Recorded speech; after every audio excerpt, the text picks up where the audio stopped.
At this time, I would like to introduce Ms. Brittani so she can begin her presentation. Ms. Brittani? Hi, hope everyone is doing well. It is a rainy day here in Boston, so very relaxing atmosphere in the office today. First, I just wanted to say thank you so much for showing up today, for taking time out of your workday, because I know we are all busy, to listen and to be engaged. It already shows that you're invested in self-care for yourself, for perhaps the staff that you support or supervise, and if you're here as a bigger head of an organization, it also shows that you want to support your staff and really build that organizational culture, and I just think that's so important. So you being here today, everyone together, allows us to continue a conversation that we often start, but we never truly get to unpack.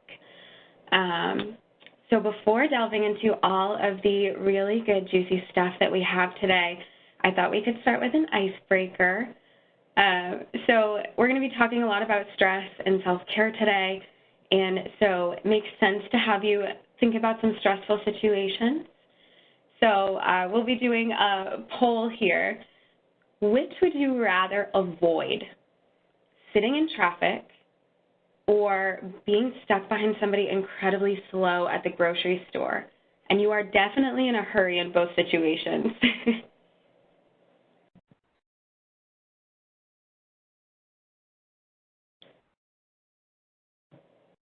So Tina should be opening that poll for everyone. Well, Ms. Brittani, that one we will do a Q&A for. That way they can provide their feedback in the Q&A box on the right-hand side, and I can read off their answers. So if you don't mind, just iterate what the question is so they'll have time to type it in. Absolutely. So thinking about stressful situations, which would you rather avoid? Sitting in traffic when you're in a hurry to get somewhere, or being stuck behind somebody incredibly slow at the grocery store and you're also in a hurry to get somewhere?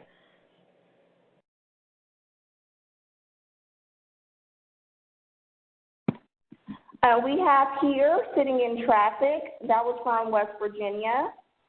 Okay. We have let's see, oh, they're coming in real fast, guys. Okay. I'll start at the very top so I don't miss anyone. Being stuck in traffic, we have that from Ms. Rhonda. Sitting in traffic, Brad said stuck at the grocery store. Oh, we got a grocery store. Yes, we have Vicki and Michelle, Graham and Watson, also with sitting in traffic. Stephanie and Emma sitting in traffic. Allie and Wendy also said sitting in traffic. So Wendy put stating that stuck in traffic so I can listen to my great audio book. Oh, okay. So it seems like a lot of people would rather avoid sitting in traffic. This was a tough one for me. I feel like both situations started to get kind of my stress level a little high, which is appropriate because it's a good thing we're talking about self-care today. So thank you so much for all of your responses. There will be a couple more times throughout the webinar where we get to hear from everyone, so I'm looking forward to that. So what is our purpose for today? So today our purpose is to define self-care. I mean, we're talking about it, but are we really delving into it? And that's what I hope that we'll be able to do today, to really acknowledge and discuss some of the widespread negative issues we face in the direct service field, in nonprofits, for-profits, doesn't matter. There is high stress everywhere when you're dealing with direct service with people, because they're not as easy as computers, right? So specifically, we'll be talking about burnout, elements of burnout, and best of all, how to avoid it, how to get concrete strategies and tools that you can put in your tool belt to take with you every day when you're faced with these high-stress situations, and to ultimately help contribute to this culture of self-care, this organizational self-care that we really want to get to so that we're all taking care of each other and taking care of our participants. So PSA, I am not here as an expert, nor am I here as someone with all of the answers. The way that I see it, I'm lucky enough to be here on this platform to be able to share with you some of the concrete tools and strategies that have helped both myself, my colleagues, my staff, and other folks at EMPath really delve deeper into this reciprocal relationship between a provider and a participant, between a staff member and a staff member, between a supervisor and a staff member. This is really for everyone. And so I think that's why I'm most excited to talk about this again. This is, any of my coworkers will tell you, this is my forte. This is what I love talking about, what I feel passionately about. So to be able to share it is really special to me. We'll talk about stress responses, both the ones you have and the ones we're hopefully working towards. And then we're going to share and encourage between one another some strategies that maybe you've come up with that other folks haven't thought of, and really just learn from each other. Try to create this worldwide culture of self-care so that we can all continue doing this work. So I'm going to ask for a little bit of trust. I know it's the first time you're meeting me, but I'm going to ask for a little trust as we move on to this next slide. And if you could close your eyes or find a soft gaze down, gaze at your palms in your lap, anything, and just start to breathe. And I mean really noticing your breathing here. We'll take 3 deep breaths together. So first, exhale everything out. Take a deep breath in. Hold it. Exhale it out. Another deep breath in. Exhale it out.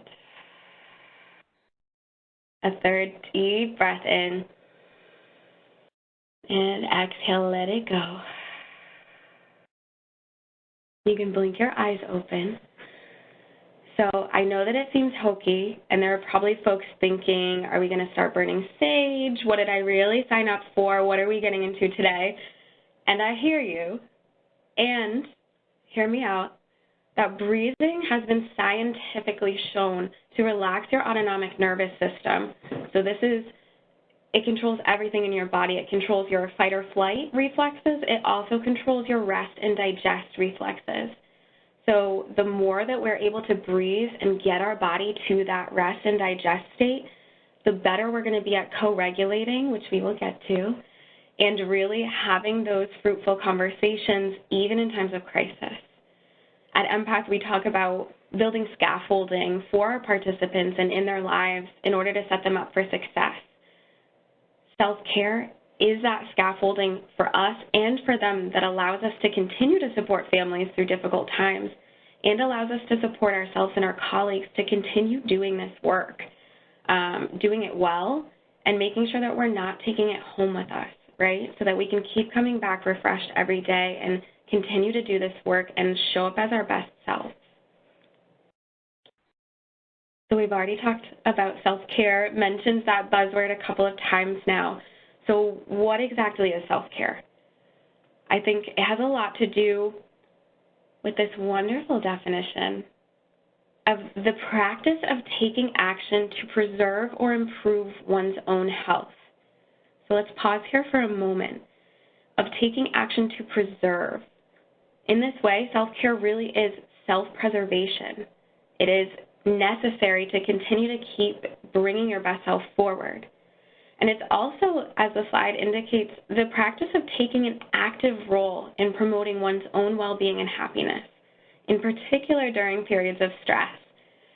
So an active role, really, it reminds me of this TED Talk that I watched recently that I would be happy to share with anyone about defining the difference between a goal and a wish.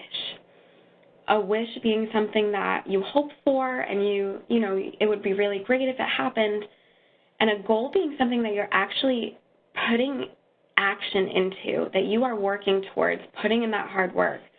And in this way, I think it speaks to having those skills and honing them to practice self-care, to practice co-regulation, whether you're direct service staff or managing it, and using collaboration to take some of this off of you. And it's in particular during periods of stress, self-care is important, right? But we really want to think about it as that scaffolding that already exists so that we're not frantically trying to implement a bath bomb or a walk or deep breathing only during times of stress, but rather all the time so that we can start to train our brain like a muscle to automatically go towards that rest and digest, take a deep breath, take a step back, I've got this kind of mode.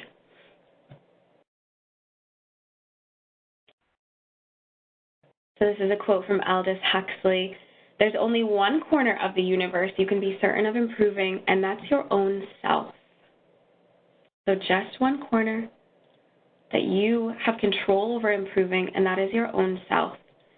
And I have to imagine this rings out fairly true for all of our DTA direct service staff, because it can be really frustrating sometimes to not be able to control decisions for other folks and to point them, this is the right answer and this is the choice you should make. In our jobs, we have to sit a lot with the decisions that people make, even if we necessarily don't agree with them, and it can cause a lot of stress and frustration. Let it be known that although that is frustrating, you can truly improve your own self and your own stress responses in those situations where you let the participant be in control of their own lives. They are the experts of it. They've been living it for however long. And instead focus on improving yourself, what you do have control over. So finding those concrete strategies and concrete ways to become a better coach isn't just admirable, it is necessary to avoid the effects of vicarious trauma and toxic stress that we build day after day after day, doing this difficult work. And if there was a way to decrease stress and increase your productivity and your happiness and keep you showing up to work every day instead of maybe coming in with that feeling of dread or that tight chest, wouldn't you want to know how? I think that is why I attend every self-care webinar, is because I want to know how. So we will absolutely get to that today. So that is something to look forward to. So I'm going to pause it here for a poll. And I'm going to ask, this will be a yes or no question here. So if folks listening in have heard from your organization, we know this work is hard. You all do such hard work.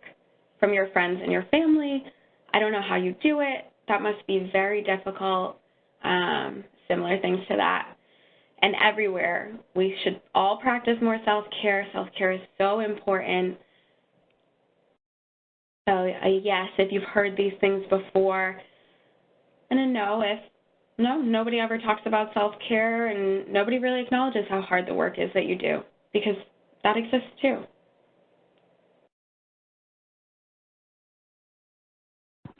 Ms. Brittani, I'll give everyone a few seconds to kind of reflect and answer the question. It looks like there are still individuals who are still answering. So far, 17 out of the 28 that haven't answered. It's going down, so people are still answering the question. So I'll give you a few seconds and we'll continue. And I'll upload this, of course.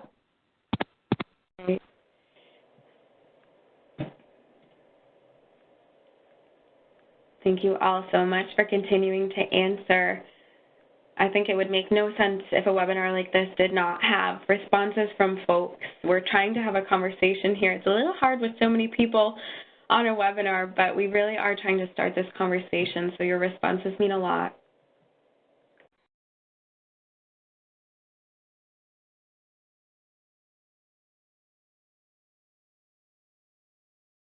Okay, well, here are the results to the poll question. Okay. Thanks, guys, for your feedback.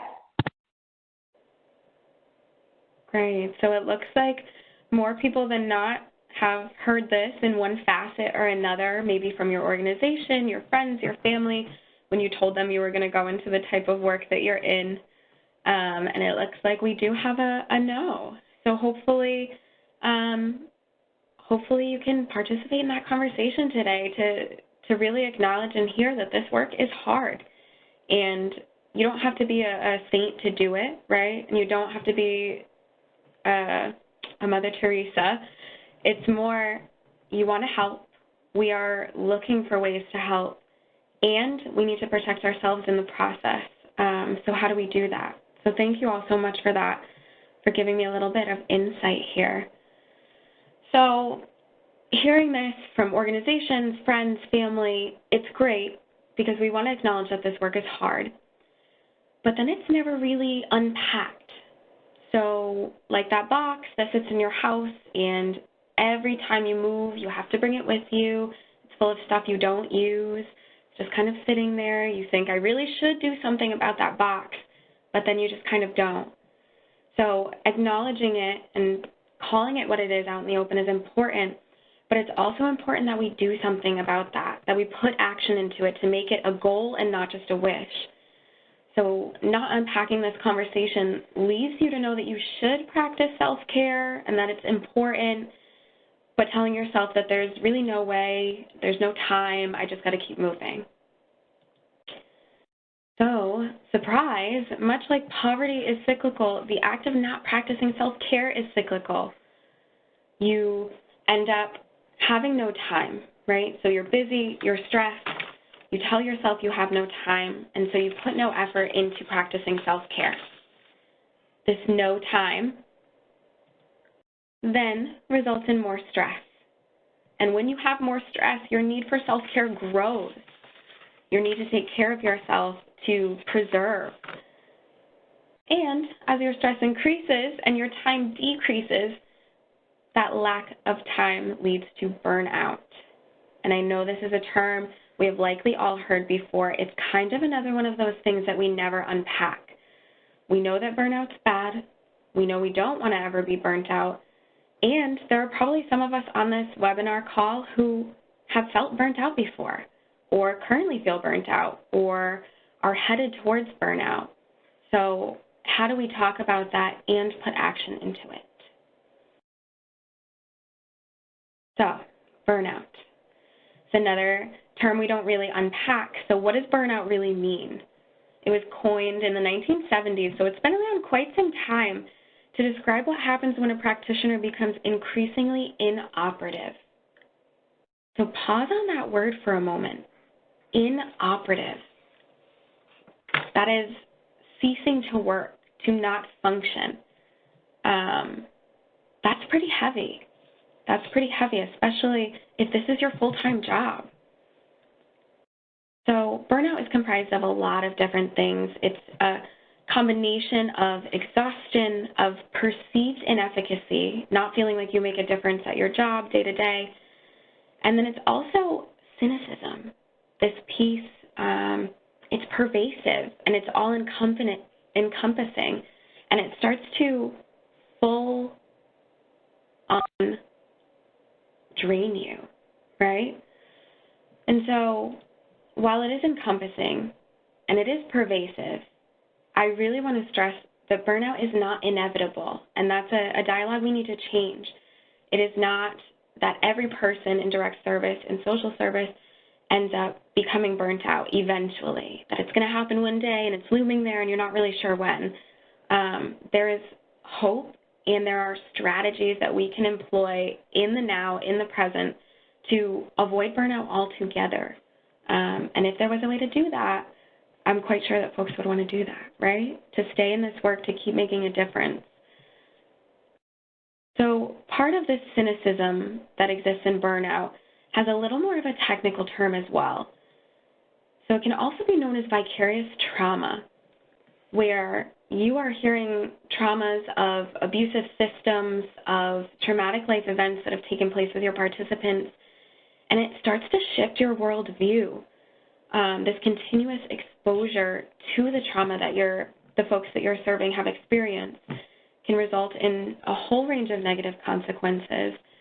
So it has more to do with this cynicism and distrust and fear, and that true inability to see the positive impact that you're making, especially if you're not working with folks long term, can start to really change your entire worldview.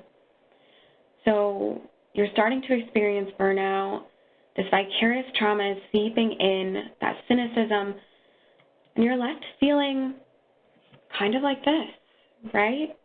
Just anxiety and disorientation, withdrawing maybe from your participants or from your family or friends, just negative mood, constantly thinking about all of these negative, traumatic, just terrible things that we do experience, we do hear. And it's a lot easier to think about the bad things than it is to focus on the good. And so that is where this pervasiveness, this all-encompassing comes from. It is important when we're feeling this way to remember deep down in our heart of hearts why we chose this field, why we chose this profession in the first place. It is our ability to affect positive change and how deeply rewarding this work is. So just as a small reminder. So I want to open it up to the audience again here and ask about what elements of burnout do you see as most common in your work? So we talked about a couple of them here. Select all that apply, really. We're looking for what do you see, whether you've experienced it yourself or maybe a coworker, a colleague, a supervisor even. What are folks seeing at their job or even in their past job?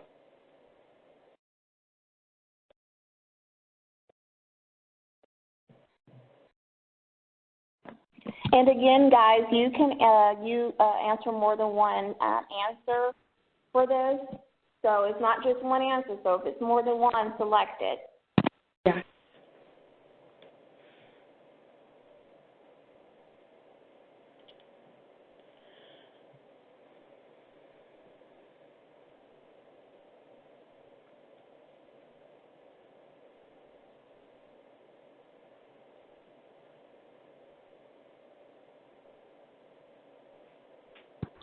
Okay, it's going to be 20 seconds until the poll closes, and then I will post the results so we can see what the answers are, the most popular answer. Great.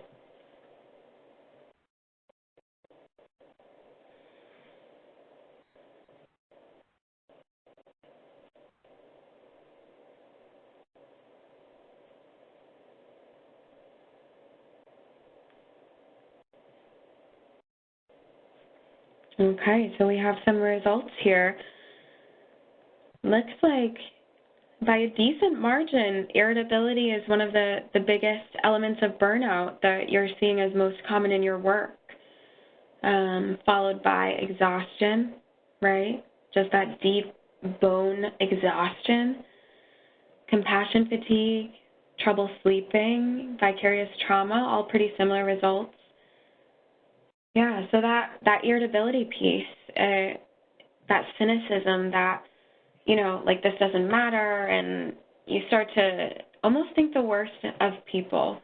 And it's easy to do. It's easy to generalize.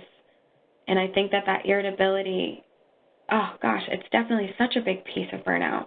Thank you so much for your honest answers. I know sometimes it can be a little uncomfortable to talk about or to self-reflect and think like, wow, I've been irritable at my job before, and take a step back and really think about that. So thank you all. So I want to open it up for a follow-up question about burnout. Is recovery from burnout possible? So that irritability, that exhaustion, once you've felt it and acknowledged it, can you come back from it? So yes, you can. No, absolutely not. I'm not really sure. And yes, but it may take some time and distance away from that job.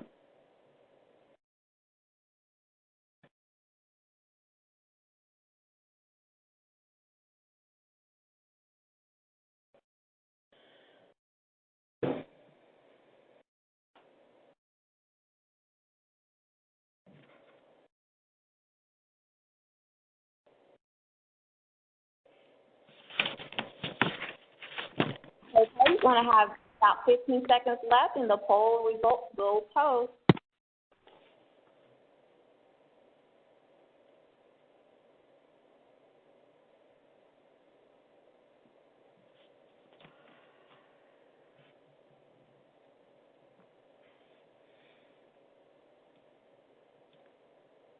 Okay, let's see.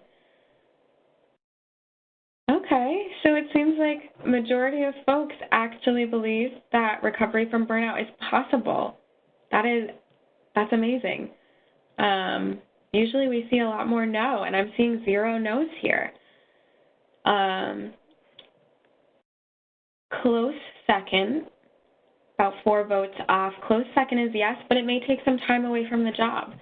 Some time, some distance, some space, whatever that may be. So I think there's no right answer, wrong answer to this, right? I think it is different for different people, and a lot of it depends on changing that narrative that burnout is not inevitable. It's something that happens, and there are ways that we can work to prevent it entirely. That being said, I've seen both ways, so thank you all for your honesty there. We know that this work has its rewards. That piece that we need to work on more is honing our co-regulation and our self-care skills so that we can keep ourselves healthier and happier to continue moving forward in this field for years to come. So, we talked about a lot of darker stuff, right? So burnout, exhaustion, irritability, compassion fatigue, possibly not being able to come back to this field until you take a small break. But it's not all negativity and darkness. There is a lot of light, and I hope that you walk away with that today. So the light comes from these concrete strategies, right? The process of engaging in this reciprocal relationship, of training on self-care strategies and self-regulation so that we have fewer opportunities for burnout. That sounds pretty good, right? I'm not trying to be burnt out. So I'm definitely trying to train on self-regulation strategies and really work on training my brain like a muscle this way. And if you're here and you're listening, chances are you're invested in that too. So now we get to the good stuff. The advanced strategies that make us better coaches in order to better support our participants.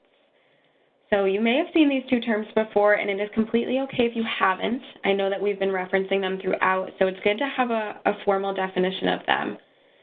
So self-regulation, as it implies, is the ability to monitor and control our own behavior and thoughts, how we respond to a situation, and it occurs in tandem with our executive functioning skills.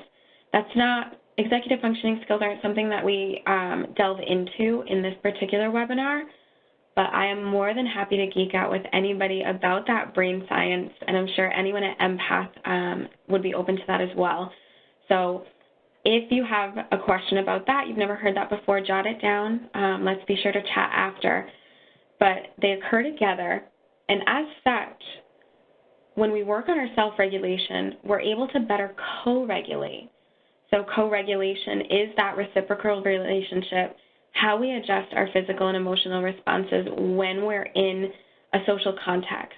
So it could be with a participant, with a colleague, with a supervisor, and it helps us maintain and encourage within ourselves that regulated state, hopefully that slightly more rest and digest versus fight, flight, or freeze. We're trying to get away from that piece. So throughout the day, we're constantly reacting to ongoing stimuli. Our reactions and responses, rather, are dictated by our past experiences, our current state. Are we irritated? Did we have a bad morning? Our biases that we may hold, right, because it's natural and it is okay to admit you have some biases as long as you're actively working on them. So why is this important? It's important for a whole host of reasons, but it's important especially in our role as a coach because when we're working with our participants, we are modeling regulation at all times, even if you're not intentionally doing so. Our physical responses, our facial responses, our body language, whether we're raising our voice or we're calm, this is all going to go into that co-regulation piece. And we'll talk a little bit more about that. But this gives us a constant chance to be modeling these incredible strategies in order to help our participants and ourselves build that scaffolding so that we can regulate during stressful situations. This is a whole process. We're reacting, regulating, responding, ongoing. It never stops. The regulation piece is what we're really focusing on, regulation and responding, figuring out how do we control or take back control, rather, of our responses so that we can keep a situation from going left, so to speak, real quick, or keeping it positive and keeping it future-oriented. So you're thinking, how do I do this? This is great, and I have no way to do this. So we have some co-regulation techniques here, and they are also on a handout that we will have available at the end of the presentation, so keep a lookout for that. But these co-regulation techniques, they are going to help us in the moment regulate our responses, and what's best is they are also going to help, the more we practice them, they're also going to help us outside of these stressful situations to just continue to work on them, train our brain as a muscle. So let's talk about some of them. So we have the window pane technique, which is especially good for those visual people. I am definitely one of them. So the window pane technique is if you're face-to-face with a client and a client is, let's say, telling you an incredibly traumatic story, or is crying, is upset, something bad has happened, they're frustrated, it's really easy, because all we want is human connection, it is really easy to go down that rabbit hole and to start feeling those emotions yourself, to start feeling overwhelmed and anxious. So the window pane technique is literally visualizing a window in between you and the participant who is experiencing maybe they have just experienced a traumatic moment, or they're in a period of high stress. So that window keeps you from being able to absorb things, and rather it's kind of like rain just running down that window, or their emotion is being reflected back to them, but it has no way to get to you, to infiltrate you and your space. The idea is that hopefully this allows you to stay a little calmer in that situation, to be able to tell yourself, hey, I'm safe, I'm good, this person's story is not my story. So visual learners, not everybody is, but just imagine that window pane. It can be a really helpful technique. So another good piece is this question reframe. So I think because of that human connection that we're always striving for, we're always very empathetic people, right, because we have to be in this work, is life-changing. It is the realization that you can acknowledge somebody's trauma and somebody's story without having to unpack it. So I've heard it before as validate, don't excavate, and I thought that was brilliant. Sometimes, even if we're not trained to, we're inclined to go into this role of pseudo-therapist where we're wanting to help somebody move past something and get them in a better space. But sometimes what we end up doing is almost re-traumatizing that person, and we end up putting ourselves in a position where we could be experiencing vicarious trauma or secondary post-traumatic stress disorder, all of these very real things. So rather than unpacking somebody's trauma and helping them through it, saying something as easy like, that sounds like it was an incredibly difficult time for you. What would it look like to move forward from that? Or, thank you so much for feeling comfortable sharing that part of your life with me. I know that couldn't have been easy. How can I support you right now in this moment? Or, are there ways that we can work together to move you towards that future that you deserve? Keeping it in the present, instead of excavating the past, keeping it in the present, and moreover, keeping it future-oriented, goal-oriented, really focusing on that piece of it. The head-to-toe scan is as easy as it sounds, just throughout the day checking in with yourself. Are you holding tension in any places? For me, I'll find that my shoulders will be up by my ears, and just taking a moment to acknowledge and release them down, that can be pretty powerful. If you're frowning, if you're clenching your frown in between, your furrowing your brow there. Some things that we do and we don't even realize it. Unclench your jaw, allow yourself to relax. See if that helps change the kind of heightened state that you're in. And then a boundaries check and a mantra. Being careful of that countertransference, because for some of us, we're in this field because we've experienced similar things, or maybe a family member, a friend has. And so trying not to over-identify with our participants, because we can get lost in the feeling that this is our story and we have to do something, and we can lose our sense of reason and lose ourselves in that process. So reminding yourself that this story is not my story. It may be similar. It is still not my story.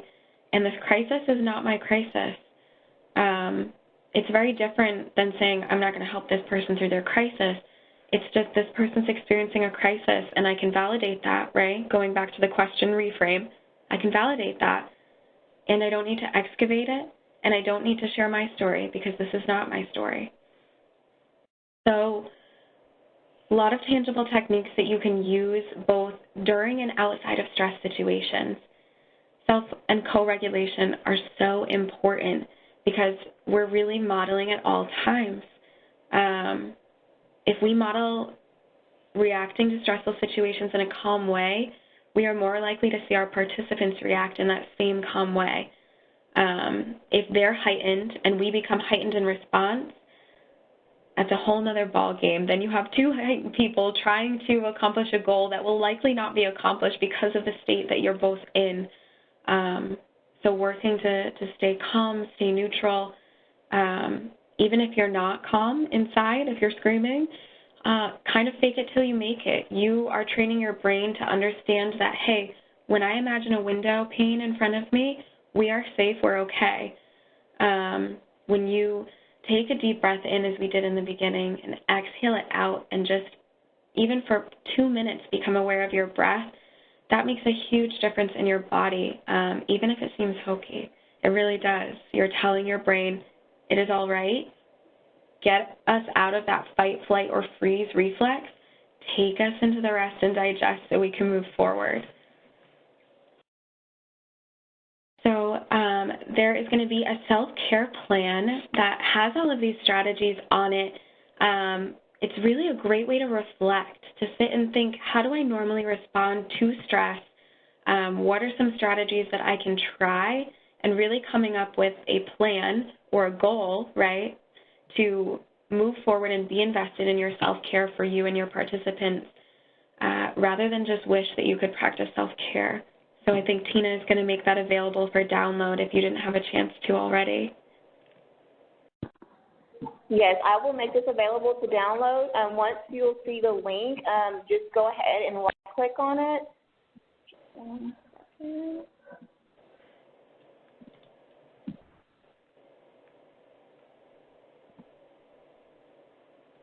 One second, guys.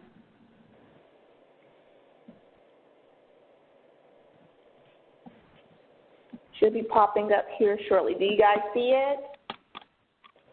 Yes. Okay.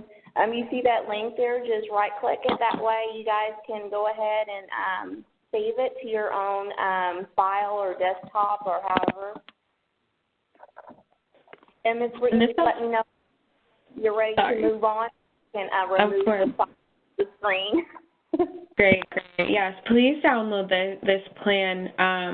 I think not just only for yourself as a wonderful self-reflection technique, but it's really, or exercise rather, but it can also be used for your staff. If anybody out there supervises direct service staff, these can be incredible ways to open up this conversation in a really organic way and come up with some tangible solutions, right? Keeping that solution and future-oriented approach to self-care.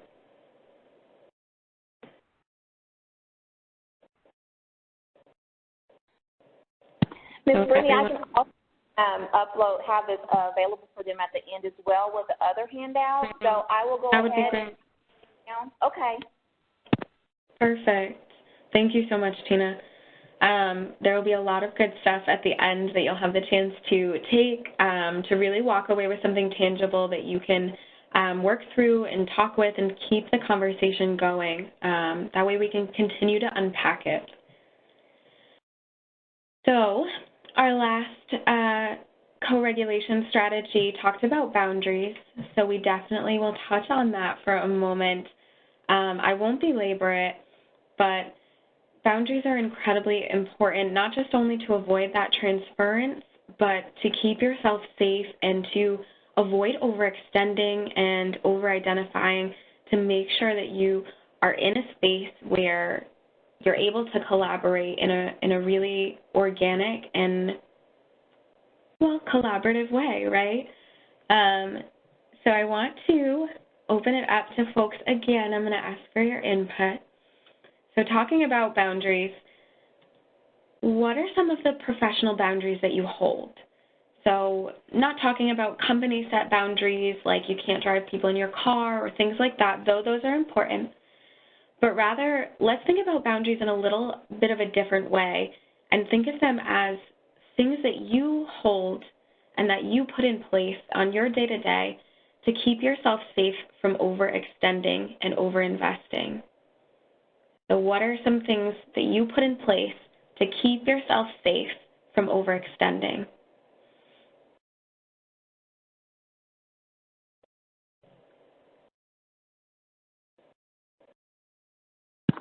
And again, guys, you can put your answers down in the Q&A box on the right-hand side underneath the panelist column.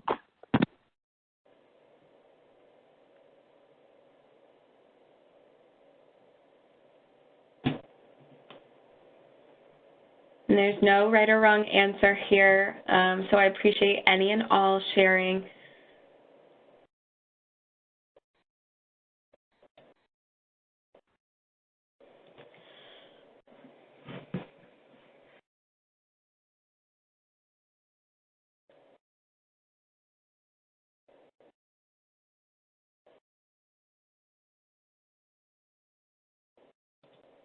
I have here from a Miss Michelle. She put no talk about my personal life.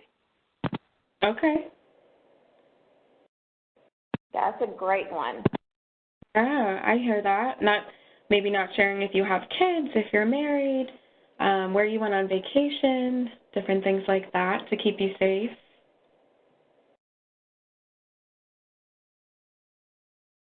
Oh, going home on time. Yes, I love that one. Sticking to your hours. Doesn't always work, but even trying is a big deal, truly. I have one, leave personal life out. Never tell them where you live. Miss Wendy put, imagine a container at a doorway of my office. All the day's issues go in there when I leave work, so I do not take them home. Wow, I love that. I love that. That's a great visual end of the day ritual, right? So that you can go home and can come back fresh. Thank you, Wendy. Does anybody else have any that they want to share?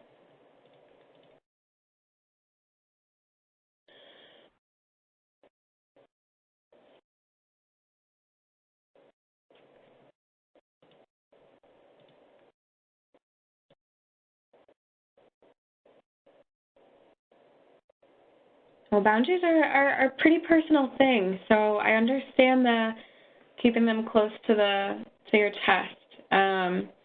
But thank you, everyone, for sharing, and if anyone wants to continue sharing, I welcome it. Not taking everything personal, that's a great one. All right, thank you for sharing those boundaries. So, Tina, if you're okay to close the poll, I'm happy to share some of the boundaries that have worked well for us here, or myself specifically speaking to.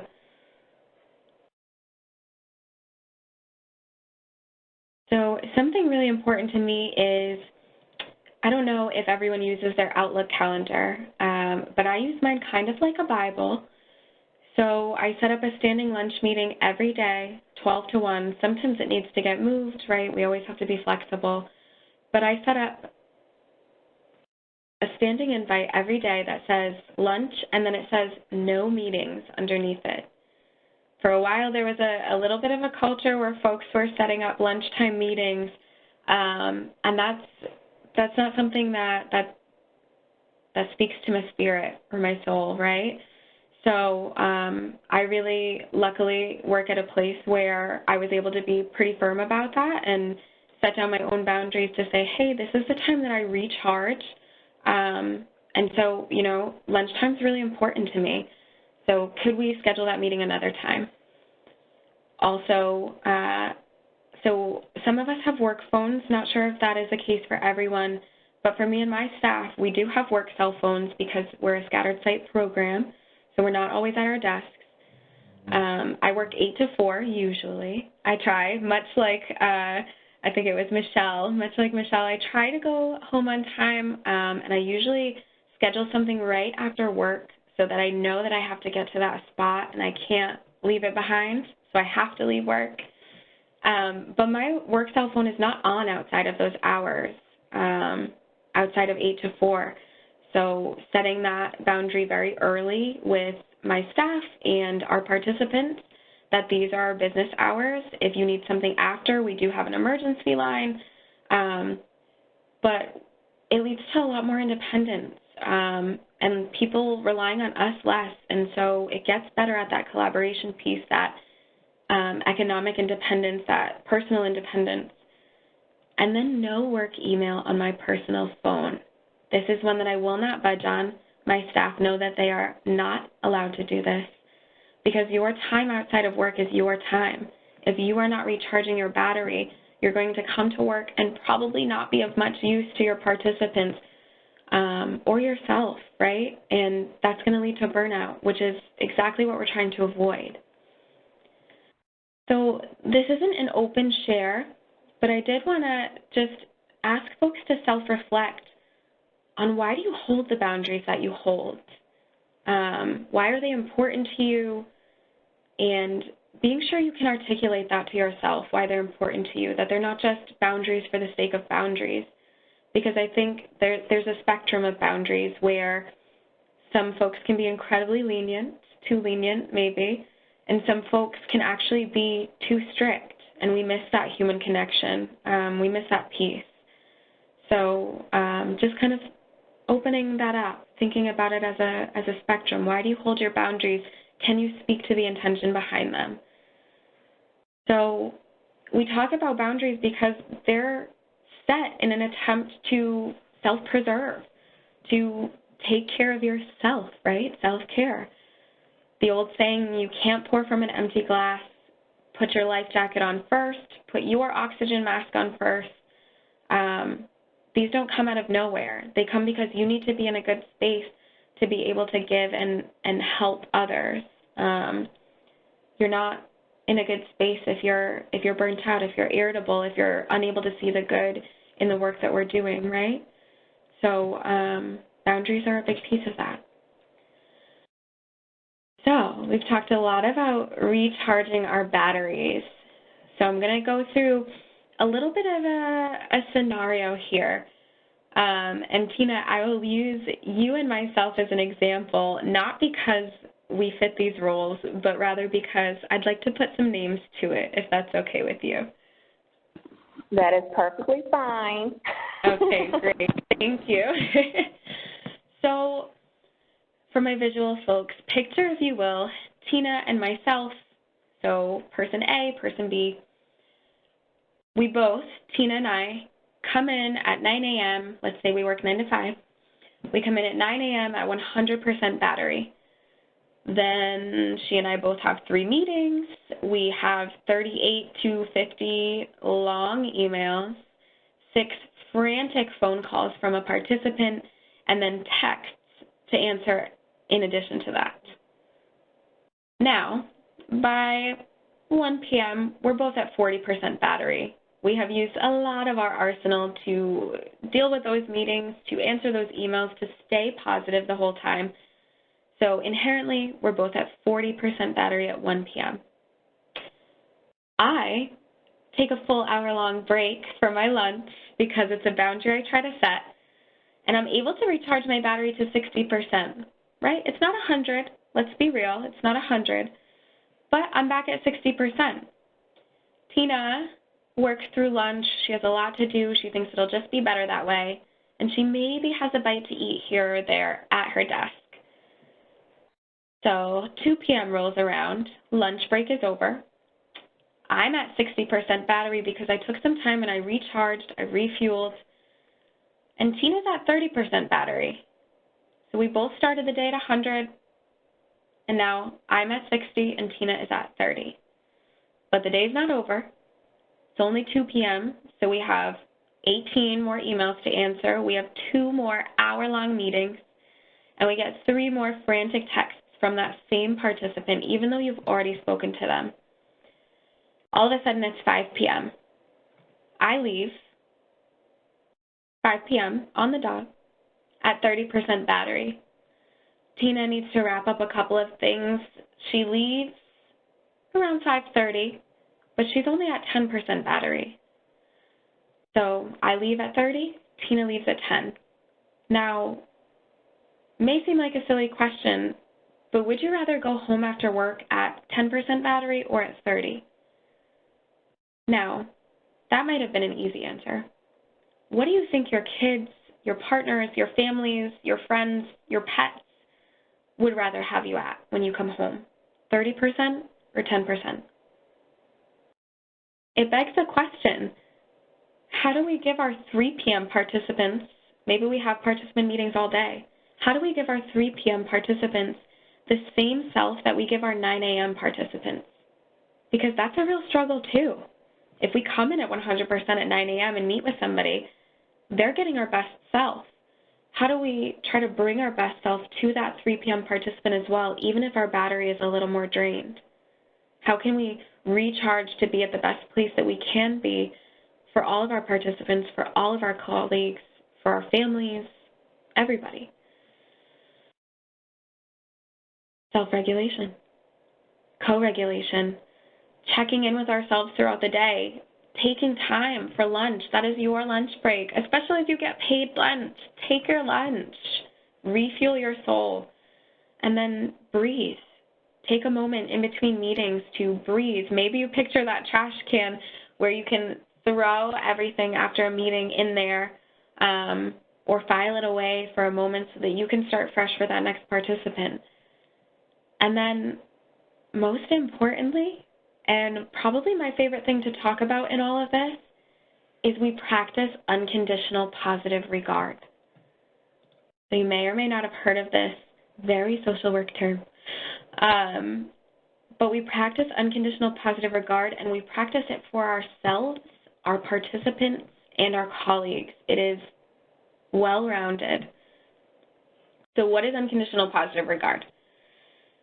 It is respecting clients or participants, whatever you refer to your folks that you work with as human beings first, with their own free will, and operating under the assumption that they're doing the best that they can. Even if you don't agree with that decision or that action, they're doing the best that they can. We are truly meeting somebody where they are at, and they might not be where we expect them to be at or where we wish they were at, but we're meeting them where they are at. And we're distinguishing between them as a person and their actions that they're choosing to take. So a person is not just their actions. There is so much more.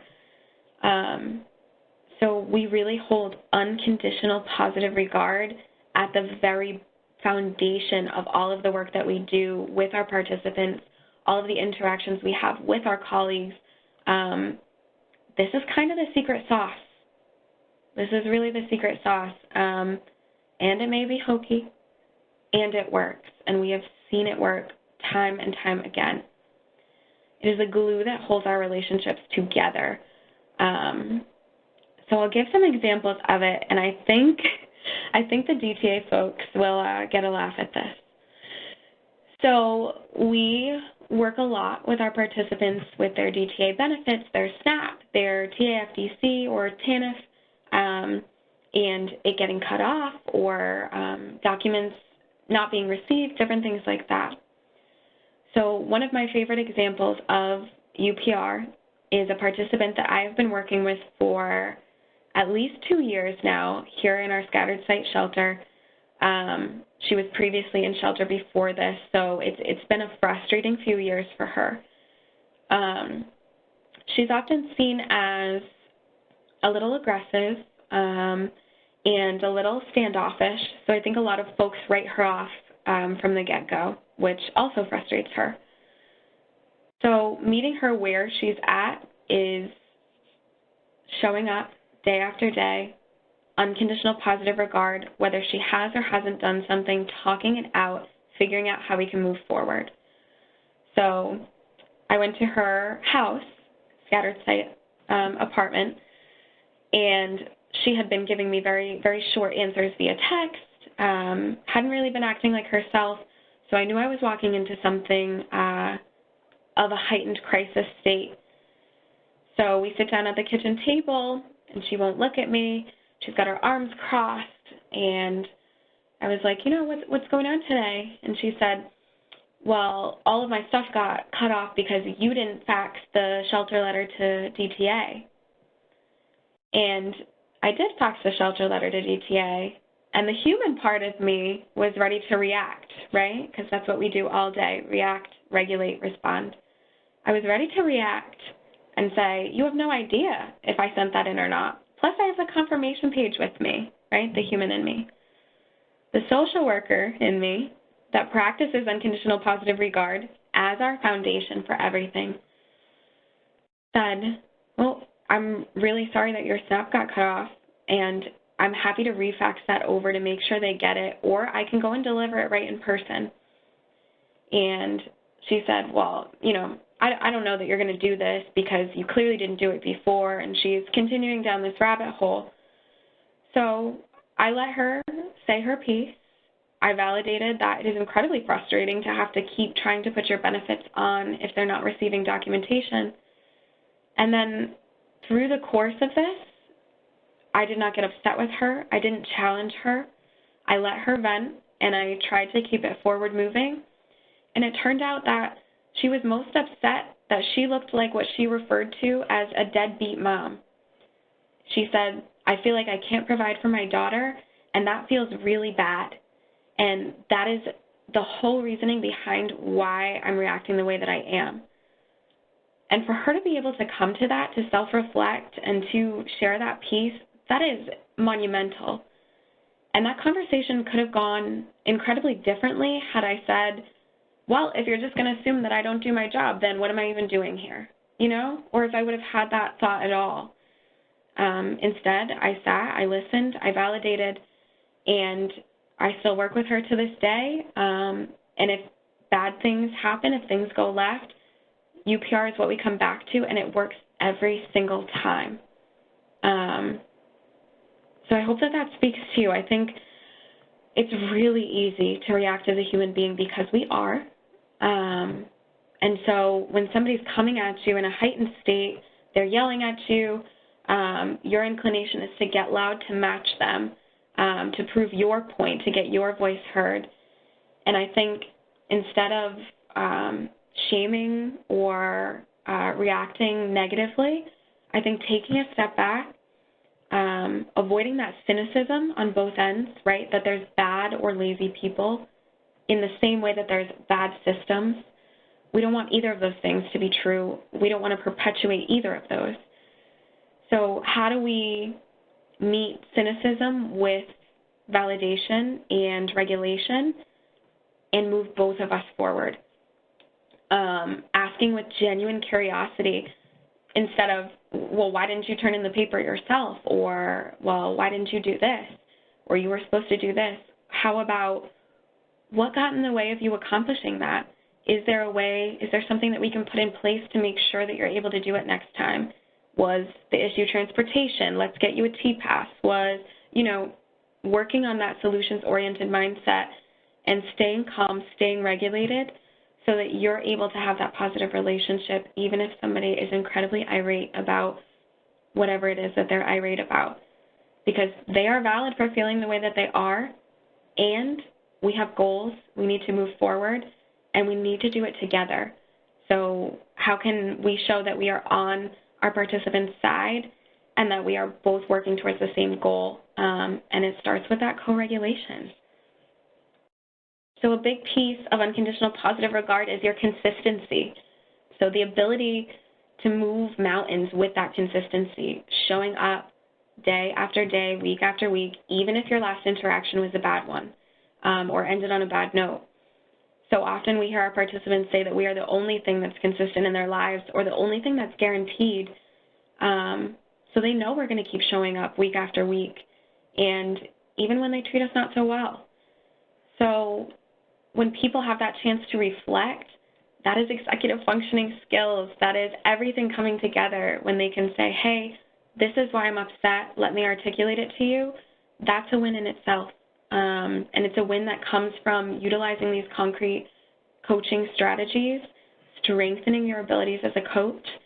And this goes for supervisors as well. So in my current role, I still do direct service, but I also supervise, as Tina mentioned, 6 program mentors who do the direct service with our participants.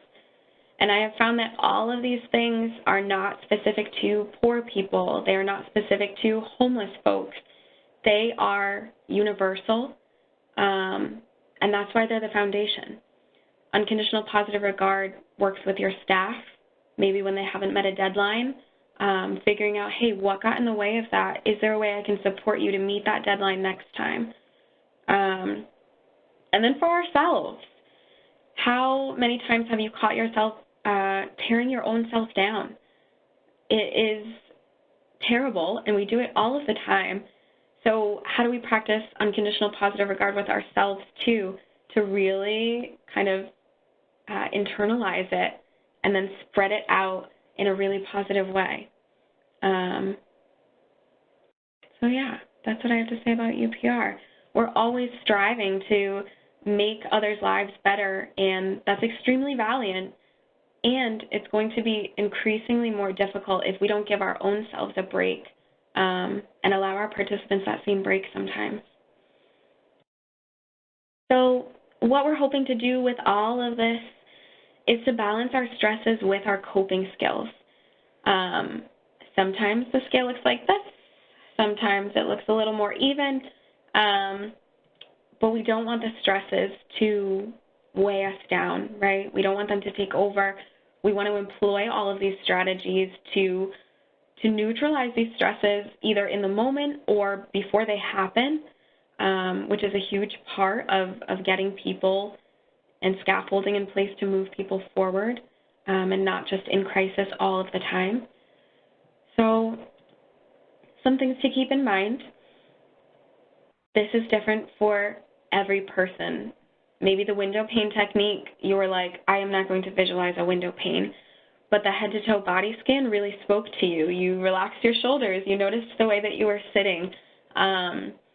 Everybody is different. Our experiences are different, our histories, our biases, and so there's no one-size-fits-all approach, just like there isn't for coaching. Try out the different routines. Use that self-care plan worksheet to create a goal for yourself to try something out. And if it doesn't work, try something else. Create that plan, that concrete plan for self-care, and stick to it. Hold yourself to it. Tell your friends. Have them hold you to it. I don't think I would be able to practice quite as much self-care as I do if it wasn't for my coworkers keeping me honest. Hey, you're off at 4, it's 4:30, what are you doing here? So create a little group, a little self-care support group. Try not to schedule meetings back to back. Engage in that glorious end-of-the-day ritual where that trash can by the door is where you can throw everything into, or for me, I write all of my to-do lists down so that I have it ready for the next day. And by putting it down on paper, it is out of my head, it's on the paper, and I'm not going to do anything about it until tomorrow when I come back to work. and turning off your cell phone. That's a great end-of-the-day ritual. Separate the individuals from the crisis. This is unconditional positive regard. People are so much more than the crisis they're experiencing. They are so much more than their decisions in that moment. Recognize that we're dealing with whole people here. Know your limits and your boundaries. I think in the same way that all of the co-regulation techniques are wonderful, you could find that you truly just identified too much with a participant and a struggle, or maybe you knew them in the past. And I think being able to recognize that limit and that boundary, like, hey, this is not going to be the best fit, maybe this person should work with somebody else. I think that that's admirable in itself to admit. Utilize your supervision to do so. Whoever is your direct supervisor, talk to them about these things. We're allowed to be frustrated. We are human, and people do things that we don't agree with all the time, and systems are in place that we don't agree with, and whatever it may be, utilize supervision, talk about those frustrations, and figure out a future-oriented way to keep moving forward. And then, finally, you are not an afterthought. It's not take care of everybody else and then maybe there will be some time left for me. It is if I make that time for me, then I will be able to take care of all of these other people. I can't stress that enough. Self-care, this work, direct service, everything starts with you and taking care of yourself. You are just as important as everybody that you're serving. So we know why we should be invested in self-care as direct service workers. We talked a little bit about supervisors and managers, right? Being invested in self-care. This is your staff. You want them to be around so that there's not as much turnover and you're able to really delve deeper into some advanced coaching strategies with the people that you supervise. They're going to be able to serve their participants better. All around good stuff. And then, maybe a surprise, but organizations should be invested in self-care. This is total insured success. If you have direct service staff invested and you don't have managers invested, it ends at direct service staff. If you have direct service staff and managers invested, but your organization's not, it still just ends with those managers. If you can get your organizations on board and build this wrap around deeply embedded culture of self-care, it gets a lot easier to talk about, to recognize changes that need to be made, all of this, super important stuff, and hold them to it. Hold them to that investment. Tell them why they should be invested. So I talked about sharing strategies and really hopefully engaging in a conversation together, which we've done. To continue that, I want to hear from everyone willing to share. What are some ways that either theoretically an organization could best support staff and reduce overall burnout, or what are some ways that your organization is already doing this?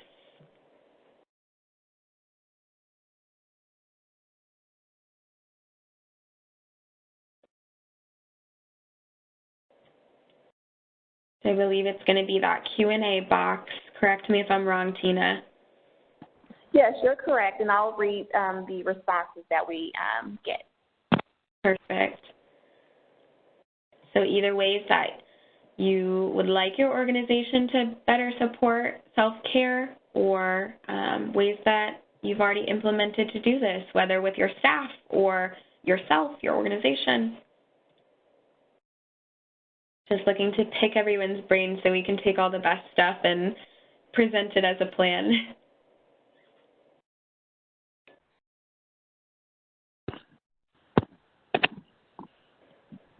We have a response from Justin asking for help before you get burned out.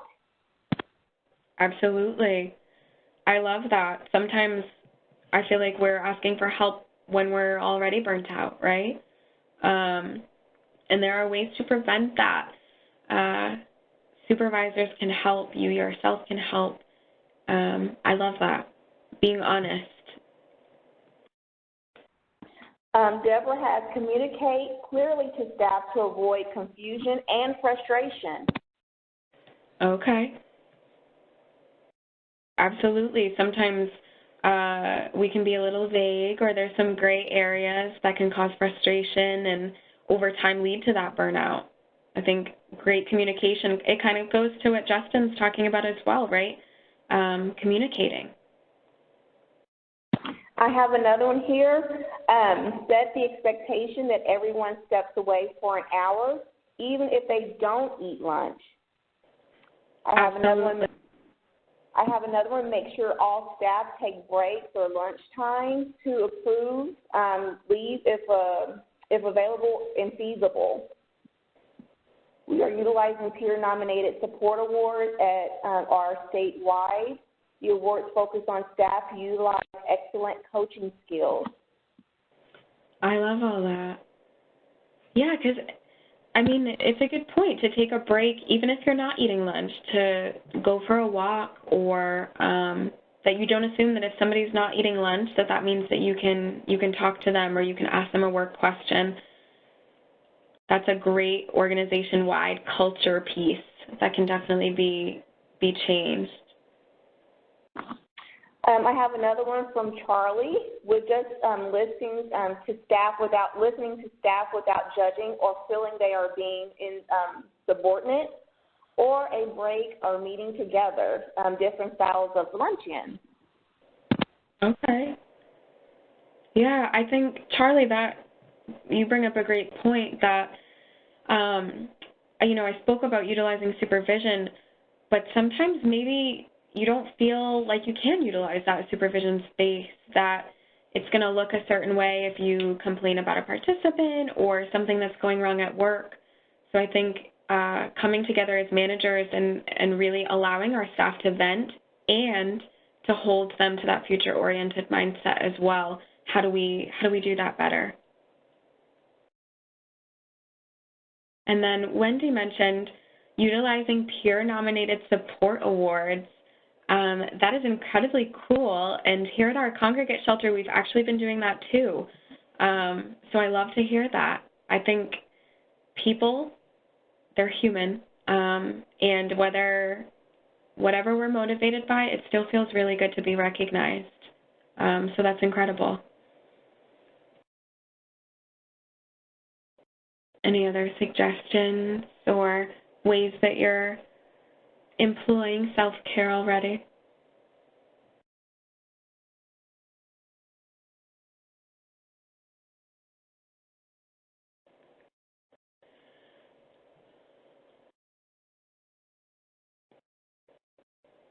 Well, thank you, everyone, for your responses.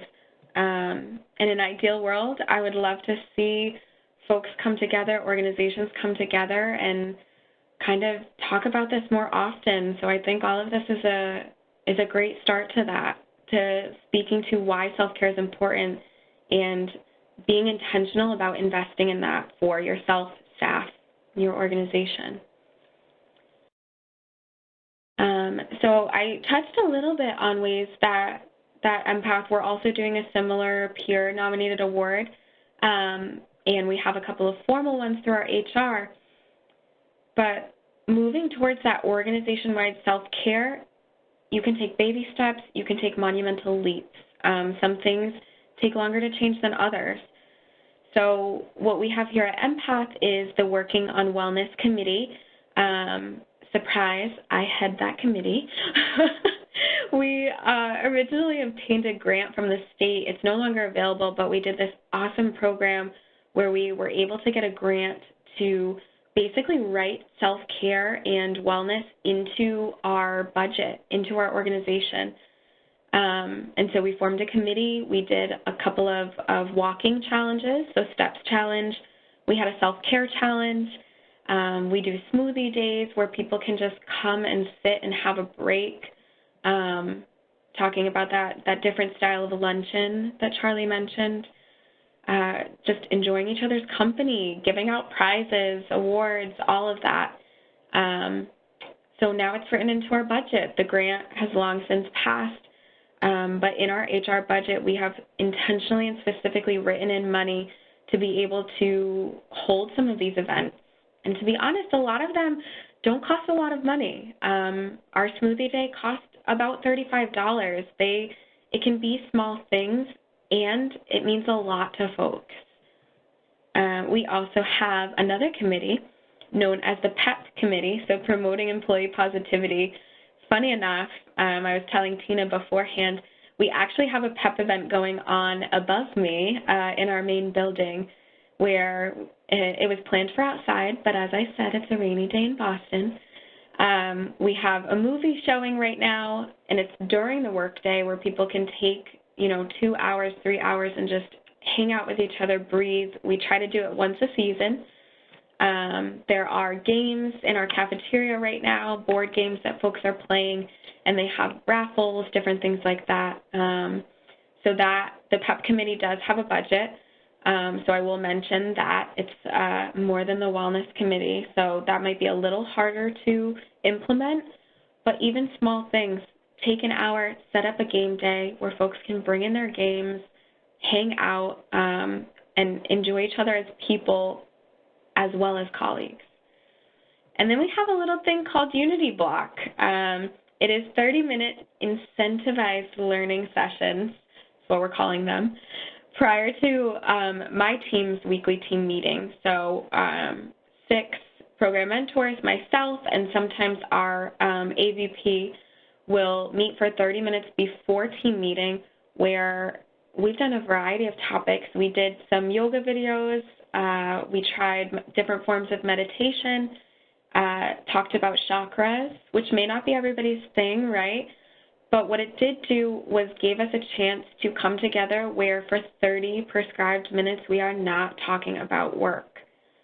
However, you can sneakily put in different things that relate to work. So for our, chakras, we talked about, yes, the chakra, but we also talked about what feeling unrooted can feel like and what you can do to change that, right? If you're thinking about your root chakra, how can you address that and how does it relate to our work with participants? So it formed us, or it required us to form a link between a lot of stuff, between how we're feeling, what we're experiencing, and our work, which was, it's been invaluable to us.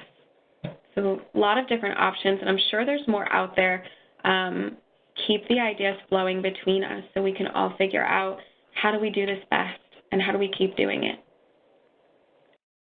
So for every frustration that I have in this field or with a participant, I am equally in awe of our participants. It keeps me in check every single day about the luxuries that I'm afforded, the privileges I have, and they help on a regular basis encourage and inspire me to keep coming to work every day, to keep doing this work.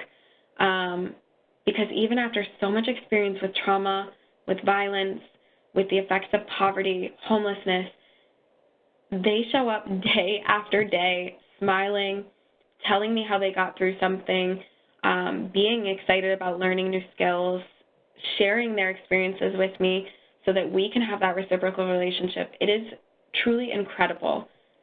This is the experience that I wish we were talking about more.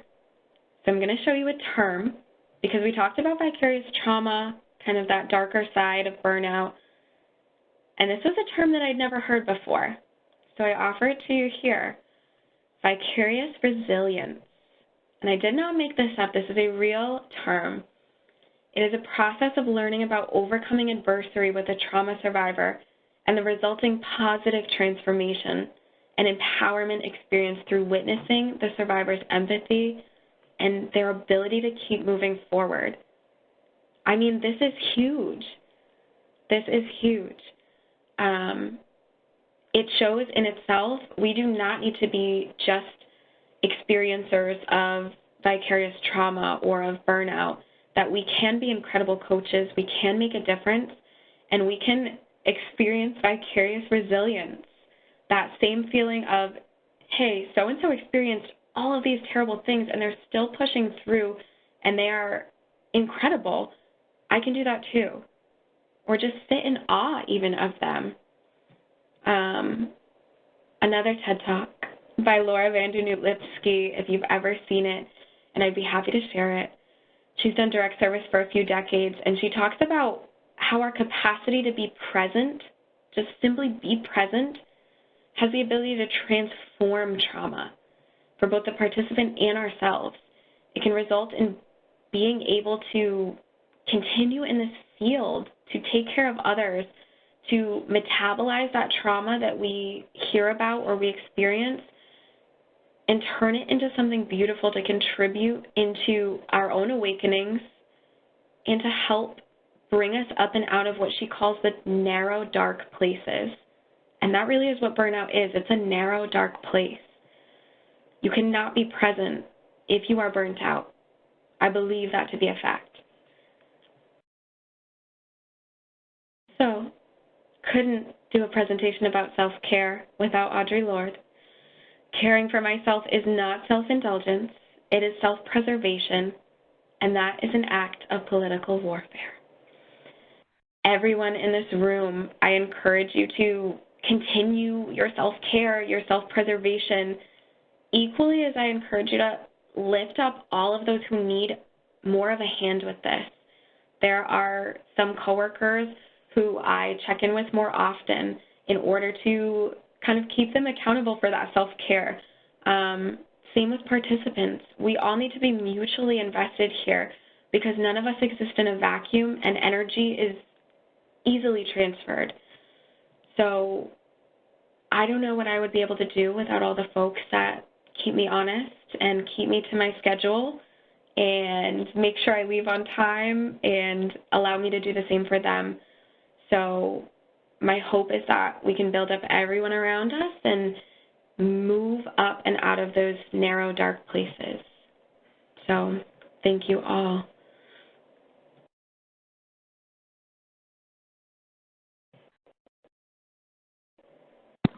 Thank you, Brittani, for that great presentation. I will go ahead and upload another worksheet for you guys to have as a reference tool. This will be the co-regulation document. I will go ahead and upload that for you guys so you guys can save it. I also will do the care guide that I had earlier for you guys who didn't get a chance to save it as well. So the top one will be the co-regulation and burnout guide, and then the second one will be the care plan that you guys can also have for yourself.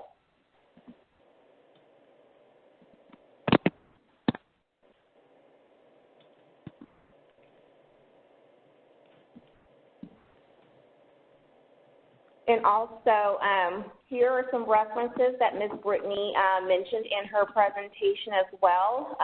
These slides will be available probably in the next couple of days for those who may want a copy of this and the recording as well. And we also have 2 webinars that we would like you guys to participate in. We'll have one on July the 11th, and we'll have our final webinar on August the 8th. And also, once you log out of the webinar, you will be asked a few survey questions. We really would like you guys' feedback so we can better serve you guys as far as, you spending your time listening to us. So just let us know what we can do to improve, our webinar. And this is Ms. Harris's information. If you would like to send her an email or maybe send her a beautiful picture and tell her she did a great job. We all appreciate that. But yes, I will go ahead and leave this up for you guys. And again, thank you for joining us. If you're done transferring these files to your personal desktop or flash drive, you are free to go. We're done. And thank you guys. I'm always happy to hear any questions or comments if anyone wants to stay and chat. I am also open to emails. As Tina said, this topic really means a lot to me. I've seen a lot of people go to the narrow, dark places. I have felt that way myself. And we need good people to keep continuing all of this awesome work. So I am more than happy to geek out about it. Thank you, everyone. By the way, Charlie and Deborah both gave you kudos, Ms. Harris, so, you know, good job. Thank you. And again, thank you all. And if you have any questions, go to your career coach, or you can email me as well, or Ms. Harris.